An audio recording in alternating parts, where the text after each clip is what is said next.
আসসালামু আলাইকুম। আজকের ক্লাসে আপনাদের সকলকে জানাই স্বাগতম। আজকে আমরা শিখব নবম দশম শ্রেণীর গণিতের নবম অধ্যায় অর্থাৎ ত্রিকোণমিতিক অনুপাত। আমরা এই সিরিজে ত্রিকোণমিতির বেসিক টু অ্যাডভান্স সাথে অনুশীলনীর প্রবলেমও সলভ করব ইনশাল্লাহ। সো চলেন আজকের ক্লাসটি শুরু করি। যেহেতু ত্রিকোণমিতিক অনুপাত নিয়ে ক্লাস নিব, সেহেতু আমরা একদম বেসিক থেকে জানব ত্রিকোণমিতিক কী এবং ত্রিকোণমিতিক অনুপাত কী সেটা আমরা পৃথকভাবে আগে জেনে নিই। ত্রিকোণমিতি এর ইংলিশ হচ্ছে ট্রাইগোনোমেট্রি। ট্রাইগোনোমেট্রি শব্দটাকে যদি বিশ্লেষণ করি তাহলে আমরা পাবো ট্রাইগন মেট্রন, মানে মেট্রিক থেকে মেট্রন একই কথা। ট্রাই মানে তিন, গণ মানে বাহু বা দ্বার, মেট্রন মানে পরিমাপ, অর্থাৎ তিন বাহু দ্বারা কোনো কিছু পরিমাপ এমন কিছু বোঝাচ্ছে। আপনারা আপাতত কিছু বুঝবেন আমি জানি, আমার সাথে থাকেন। অর্থাৎ ত্রিকোণমিতি হচ্ছে ত্রিভুজের বাহু ও কোণের মধ্যে সম্পর্ক। আশা করি এই কথাটা আপনারা বুঝতে পারছেন। ত্রিকোণমিতির দ্বারা আমরা ত্রিভুজের মধ্যে বিভিন্ন সম্পর্ক স্থাপন করব। কোণের মাধ্যমে বাহুর মধ্যে একটা সম্পর্ক স্থাপন করব। একটা কোণের সাপেক্ষে আমরা ত্রিভুজের বাহুগুলোর অনুপাত বের করব, আর সেটা হচ্ছে ত্রিকোণমিতিক অনুপাত। সো ত্রিকোণমিতিক অনুপাত বের করা হয় একটা ত্রিভুজের, সেটা হচ্ছে সমকোণী ত্রিভুজ। সমকোণী ত্রিভুজের সাপেক্ষে আপনারা ত্রিকোণমিতিক অনুপাত বের করতে পারবেন। সো একটা সমকোণী ত্রিভুজ আগে আমরা পরিচিত হয়নি। আপনি প্রথমে একটা সমকোণী ত্রিভুজ আঁকেন। এর সমকোণী ত্রিভুজ আঁকলাম।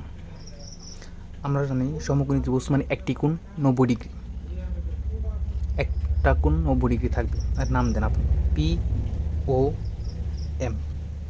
এই ত্রিভুজের নাম দিলাম পি ও এম।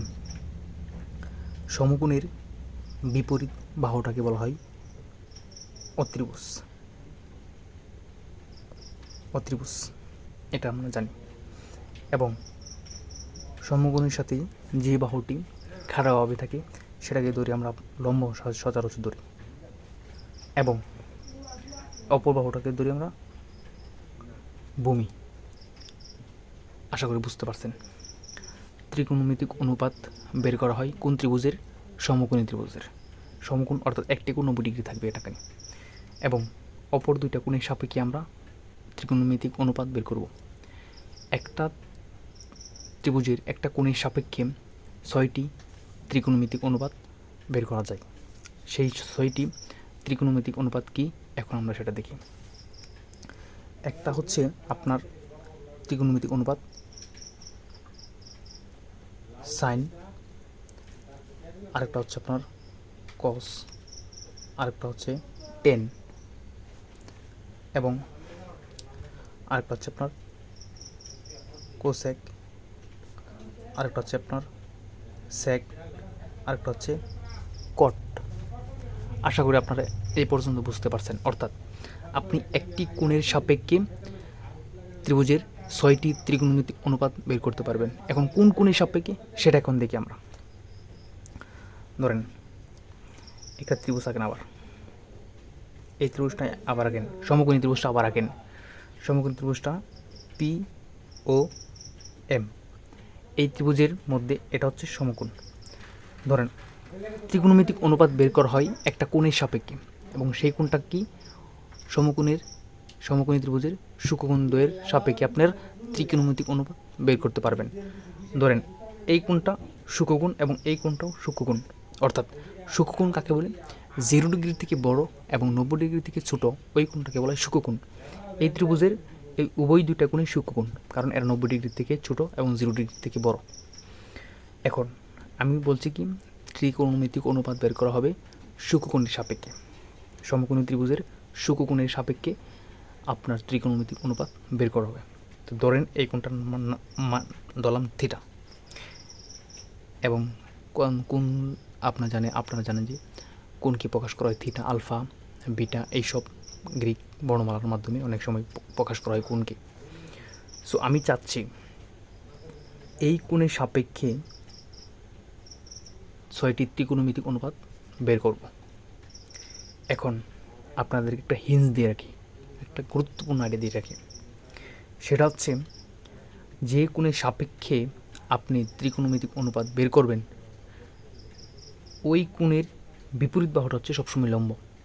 মানে আপনি এই কোণের সাপেক্ষে বের করতেছেন, তার মানে এটার এই কোণের বিপরীত বাহু হচ্ছে এটা, অর্থাৎ এটা হচ্ছে লম্ব। মানে কি, যে কোণের সাপেক্ষে আপনি ত্রিকোণমিতিক অনুপাত বের করবেন, ওই কোণের বিপরীত বাহুটা হচ্ছে লম্ব। আর এটা তো অত্রিভুজ, আপনি জানেননি অত্রিভুজ, কারণ সমকোণের বিপরীত বাহু হচ্ছে অত্রিভুজ। আর এটা যদি লম্ব হয়, এটা অত্রিভুজ হয়, তাহলে এটা অবশ্যই আপনার ভূমি, এটার বলা লাগে না। সো আপনি সাইন থিটার এখন এই কোণের সাপেক্ষে সাইন ত্রিকোণমিতিক অনুপাত বের করবেন। অর্থাৎ এই সাইন থিটা দ্বারা কী বোঝাচ্ছে? সাইন থিটা দ্বারা বোঝাচ্ছে থিটা কোণের সাপেক্ষে সাইনের ত্রিকোণমিতিক অনুপাত। অর্থাৎ সাইন থিটা সমান কি এবং কস থিটা, আপনি থিটা কোণের সাপেক্ষে কজের ত্রিকোণমিতিক অনুপাত কি এটা বের করবেন, এবং আপনি থিটা কোণের সাপেক্ষে টেনের অনুপাত কি সেটা বের করবেন। অর্থাৎ থিটা কোণের সাপেক্ষে টেনের ত্রিকোণমিতিক অনুপাত কি সেটা বের করবেন। আপাতত এই তিনটা বের করেন, এবং বাকি তিনটার সাথে আমি সম্পর্ক আছে, এটা পরে বলছি। সো আপনাকে এই তিনটা জিনিস মনে রাখতে হবে, মানে সাইন থিটা সমান কি, কস থিটা সমান কি, টেন থিটা সমান কি। তো মনে রাখবেন সাইন থিটা সমান হচ্ছে আপনার লম্ব বাই অত্রিভুজ। অর্থাৎ যে কোণের সাপেক্ষে আপনি বের করতেছেন, ওই কোণের বিপরীত বাহু হচ্ছে লম্ব, এবং আপনি লম্ব আইডেন্টিফাই করতে পারছেন, অত্রিভুজও জানেন, ভূমিও জানেন। তো ওই ত্রিভুজের যদি আপনি ওই কোণের সাইন থিটা বের করেন, তাহলে কী হবে? লম্ব বাই অত্রিভুজ। এই ত্রিভুজের লম্ব হচ্ছে গা পিও, এবং ভূমি হচ্ছে গা লম্ব বাই অত্রিভুজ পিএম হচ্ছে অত্রিভুজ। কস থিটা সমান কি? কস থিটা সমান হচ্ছে আপনার ভূমি বাই অত্রিভুজ। অর্থাৎ সাইন থিটা সমান লম্ব বাই অত্রিভুজ, কস থিটা সমান ভূমি বাই অত্রিভুজ। এটা মুখস্থ রাখতে হবে। অনেকে অনেক হিন্স দেয়, অনেক মুখস্থ রাখার বা মনে রাখার টেকনিক বলে, আমি টেকনিক বলবো না, আপনারা সরাসরি মুখস্থ রাখবেন। টেকনিক বলা যায়, কিন্তু টেকনিক আমার মধ্যে প্রেফার করি না।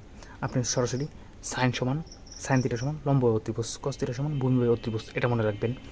এবং টেন থিটা সমান মনে রাখবেন লম্ব বাই ভূমি। অর্থাৎ টেন থিটা সমান আপনি কী পাচ্ছেন? লম্ব বাই ভূমি। এই তিনটা ত্রিকোণমিতিক অনুপাত যদি আপনি মনে রাখতে পারেন, বাকি তিনটা আপনি অটোমেটিক পারবেন। কারণ আপনি এখন যদি পারেন কোসেক থিটা, সেক থিটা এবং টেন থিটা, এখানে আপনাকে মনে রাখতে হবে ত্রিকোণমিতিক অনুপাতের মধ্যে সম্পর্ক হয়েছে। এই সম্পর্কের মধ্যে সাইন হচ্ছে আপনার কোসেকের উল্টা, অর্থাৎ সাইনের বিপরীত হচ্ছে কোসেক। এবং আপনাকে থিটা যে কোনো একটা কোণ থাকতে পারে, ধরেন থিটা আলফা বিটা এটা থাকতে পারে, ধরেন এখানে থিটা আছে, ঠিক আছে। এবং আপনি লিখবেন কস থিটার বিপরীত কি? কস থিটার বিপরীত হচ্ছে আপনার সেক থিটা। অর্থাৎ পরস্পর বিপরীত, সাইন কোসেক পরস্পর বিপরীত, কস থিটা এবং সেক থিটা পরস্পর বিপরীত। এবং আপনার আরেকটা হচ্ছে টেন থিটা। টেন থিটা হচ্ছে 1/cot থিটা।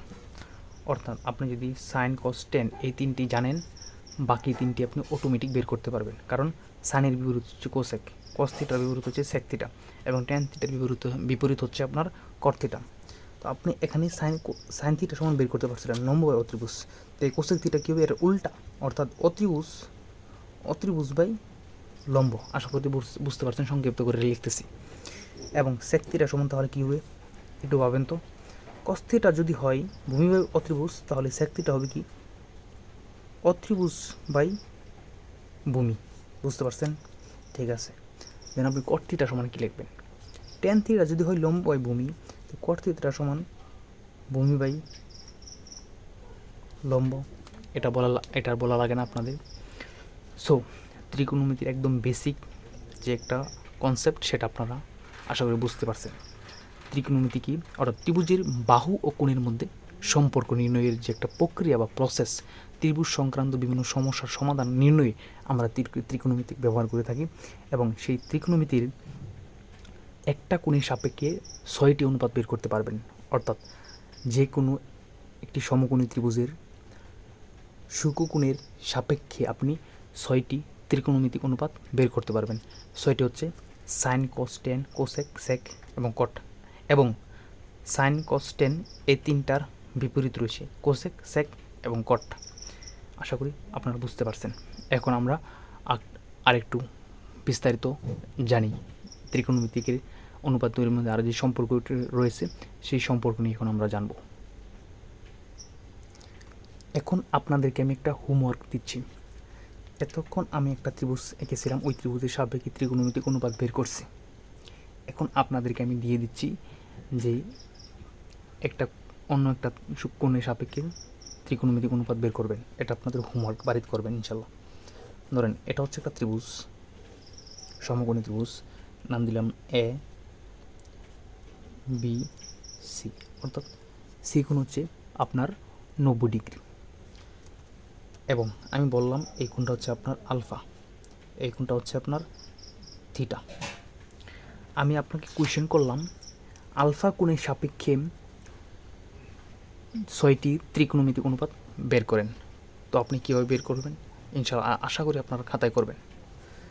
এখানে আমি একটু হিন্টস দিয়ে রাখি, যারা আমি আশা করি একদম প্রাইমারি লেভেল থেকে বোঝাচ্ছি, আশা করি আগে কেউ ত্রিকোণমিতি কোনো দিন পড়েন নাই, ওদের জন্য হলেও উপকার হয়, সেই জন্য আমি ক্লাসটি নিচ্ছি একদম বেসিক থেকে। আলফা কোণের সাপেক্ষে আপনি বের করবেন 6টি ত্রিকোণমিতিক অনুপাত। তো আমি কি বলেছিলাম, যে কোণের সাপেক্ষে বের করবেন ওই কোণের বিপরীত বাহুটা হচ্ছে লম্ব। আপনি যদি আলফা কোণের সাপেক্ষে বের করেন তাহলে আলফা কোণের বিপরীত বাহু এটা হবে আপনার লম্ব। আশা করি বুঝতে পারছেন। এই কোণের সাপেক্ষে যখন আপনি ত্রিকোণমিতিক অনুপাত বের করবেন তখন এটা হবে লম্ব, তখন আর এটা হয়ে যাবে ভূমি এবং এটা হয়ে যাবে আপনার অত্রিভুজ। ঠিক আছে, আশা করি বুঝতে পারছেন। এখন তো আপনি সহজ। এখন আপনি কি করবেন, sine alpha, cos alpha, tan alpha সমান বের করবেন। সাইন আলফা সমান কি জানেন, লম্ব বাই অত্রিভুজ, এটা মুখস্থ রাখতে হবে। সাইন মানে লম্ব বাই অত্রিভুজ, কস মানে ভূমি বাই অত্রিভুজ এবং টেন মানে লম্ব বাই ভূমি। তো সাইন আলফা সমান কি জানেন, সাইন আলফা সমান জানেন লম্ব বাই অত্রিভুজ, এখানে লম্ব হচ্ছে এটা মানে বিসি, লম্ব বাই আমি একটা করে দিচ্ছি বিসি মানে বিসি বাই অত্রিভুজ। সাইন আলফা সমান লম্ব বাই অত্রিভুজ, তার মানে এখানে অত্রিভুজ হচ্ছে আপনার এ বি। আশা করি বুঝতে পারছেন। হ্যাঁ ঠিক আছে, বাকিগুলো আপনারা করে নেবেন এবং বিপরীতটাও আপনি আশা করি বের করবেন, বাড়িতে প্র্যাকটিস করবেন। সো চলুন নেক্সট ধাপে যাই। নেক্সট ধাপে আপনার হচ্ছে ত্রিকোণমিতির সম্পর্ক। ত্রিকোণমিতির সম্পর্ক নির্ণয়ের ক্ষেত্রে আপনার কিছু কিছু একটা সূত্র আছে, আপনার sine square theta plus cos square theta is equal to 1, এই সূত্র আপনারা জানেন। এবং sec square theta minus tan square theta is equal to 1, এটাও আপনারা মনে রাখবেন। এবং আরেকটা সূত্র আছে আপনার cosec square theta minus cos square theta is equal to 1, এবং আরেকটা সূত্র হচ্ছে আপনার টেন থিটা সমান আপনার sine theta by cos theta. এখানে থিটার জায়গায় অন্য যে কোনো কোণ থাকতে পারে, শুকোণ আলফা বিটা যেটাই থাকতে পারে এখানে থাকে। তো সাইন স্কোয়ার থিটা অর্থাৎ সাইনের পরে যে কোণটা থাকবে এখানেও এই কোণটাই থাকবে, অর্থাৎ সেকের পরে এখানে যে কোণটা থাকবে এখানেও এই কোণটাই থাকবে টেনের পরে, এবং কোসেকের পরে এখানে যে কোণটা থাকবে কটের পরে সেখানে ওই কোণটি থাকবে। এটা হচ্ছে সূত্র, আপনার মুখস্থ রাখবেন। এখন এটা কীভাবে আসলো সেটা খুব ইজিলি বের করা যায়। চলেন আমি একটা প্রুফ করে দিই, বাকিগুলো আপনারা নিজে নিজে করে নেবেন। তো চলেন ইনশাল্লাহ আমরা একটা প্রুফ করি। আমরা প্রথমটাই প্রুফ করি, sign square theta plus cosec square sine square theta plus cos square theta is equal to 1, এটা চলেন আমরা প্রমাণ করি। এই ত্রিভুজের সাপেক্ষে আপনারা যদি প্রমাণ করতে চান সো চলেন প্রমাণ করে ফেলি। সো চলেন ত্রিভুজটা আবার নতুন করে এঁকে ফেলি। এ বি সি, আমি এই কোণের সাপেক্ষে বের করতেছি, এটা থিটা। আমার প্রমাণ করতে হবে right hand side, right hand side সমান sine square theta plus cos square theta, এটা সমান প্রমাণ করতে হবে 1। সো এই ত্রিভুজের সাপেক্ষে আমি প্রমাণ করবো sign square theta plus cos square theta is equal to 1। এর জন্য চলেন মান বসাই। আপনি সাইন থিটা সমান কি জানেন? লম্ব বাই অত্রিভুজ। এইটা যদি হয় থিটা, এই কোণের সাপেক্ষে যদি আপনি প্রমাণ করেন তাহলে এটা হচ্ছে আন্ডারউডলি লম্ব। তার যে কোণের সাপেক্ষে বের করতেছেন ওই কোণের বিপরীত বা হচ্ছে লম্ব, এবং বাকিটা হচ্ছে আপনার ভূমি, এবং এটা হচ্ছে অত্রিভুজ। এটা তো আপনাদের জানা থাকে সবারই, অত্রিভুজ। আশা করি বুঝতে পারছেন। তো চলেন, সাইন থিটা সমান কী লিখবেন? সাইন থিটা সমান লিখবেন লম্ব বাই অত্রিভুজ। লম্ব কি? এখানে এসি, লেখেন এসি, এবং অত্রিভুজ কি? লম্ব বাই অত্রিভুজ। অত্রিভুজ হচ্ছে আপনার এবি, আশা করি বুঝতে পারছেন, এবং এটার হোল স্কোয়ার, দেন আপনি লেখেন কি? প্লাস কস থিটা সমান কি জানেন? কস থিটা সমান জানেন ভূমি বাই অত্রিভুজ। এখানে ভূমি কি? ভূমি হচ্ছে বিসি, এবং অত্রিভুজ কি? এবি, লেখেন এবি, এবং এটা যেহেতু কজের উপরে স্কোয়ার আছে তাহলে হোল স্কোয়ার, ঠিক আছে? সো এখন আপনি ভেঙে লেখেন, এসির উপরে স্কোয়ার দেন, এবির উপরে স্কোয়ার দেন, প্লাস বিসির উপরে স্কোয়ার দেন, এবির উপরে স্কোয়ার দেন।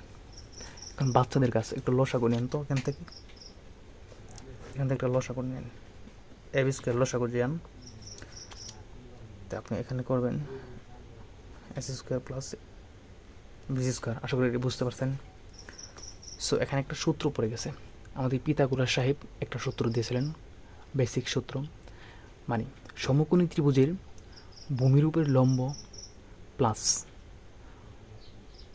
লম্বের উপর স্কোয়ার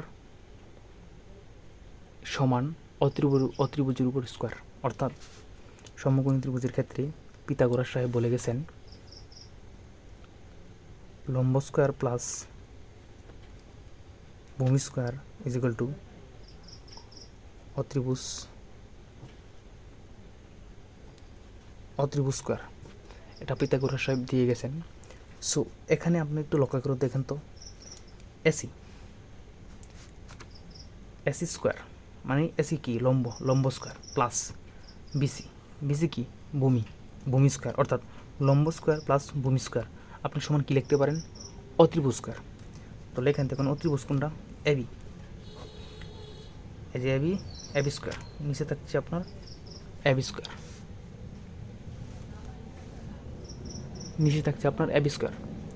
এবি স্কোয়ার কাটা থাকবে এখানে 1। আশা করি বুঝতে পারছেন।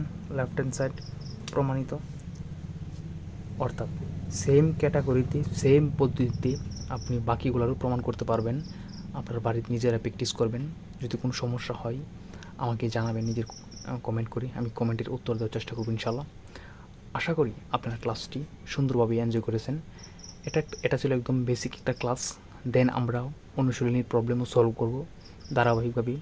কয়েকটা ক্লাসে আমরা এই চ্যাপ্টারটা শেষ করব ইনশাল্লাহ। আপনারা আমার সাথে থাকেন।